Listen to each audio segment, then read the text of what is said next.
Johnny, আরও একবার 2010 সালের পরে বিশ্বসেরা হওয়ার হাতছানি স্প্যানিশদের সামনে, কিন্তু বার্সেলোনা আবার মেসির আতুর ঘর। সমর্থকরা কতটুকু উপভোগ করছেন সেই দ্বৈরথ? ধন্যবাদ রেজা। দীর্ঘ অপেক্ষার পর আজ বিশ্ববাসী ফুটবল বিশ্ব দেখবে স্পেন এবং আর্জেন্টিনার খেলা। স্বভাবতই দুইটি চ্যাম্পিয়ন দল, স্পেন হচ্ছে ইউরো চ্যাম্পিয়ন এবং আর্জেন্টিনা হচ্ছে বিশ্ব চ্যাম্পিয়ন।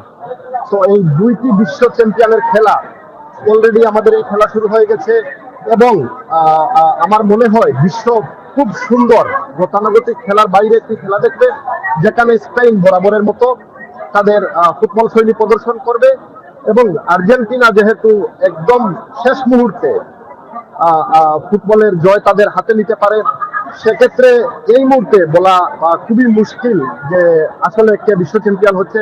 তবে আমি যেহেতু স্পেনে থাকি, একটি বিষয়, স্পেন যেহেতু ফুটবল প্রেমিক একটি দেশ, এক্ষেত্রে স্পেনের প্রতিটি জায়গায় অলিতে গলিতে বারে এবং যে বড়গুলো জায়ান্ট স্ক্রিন বসানো হয়েছে সেগুলাতেও অনেক লোক। আমার পাশে আমি যে শহরে থাকি বার্সেলোনাতে, পার্শ্ববর্তী একটি জায়গায় প্রায় 1,05,000 এই জায়গায় লোক সমাগম হবে এবং তারা খেলা দেখবে। এবং স্পেনের দর্শক সহ আমাদের সকলের বিশ্বাস স্পেন এবার বিশ্ব চ্যাম্পিয়ন হবে। ধন্যবাদ। জনি, আপনার মাধ্যমে শুনছিলাম স্পেনের খবরাখবর। ধন্যবাদ আমাদের সাথে যুক্ত হওয়ার জন্য।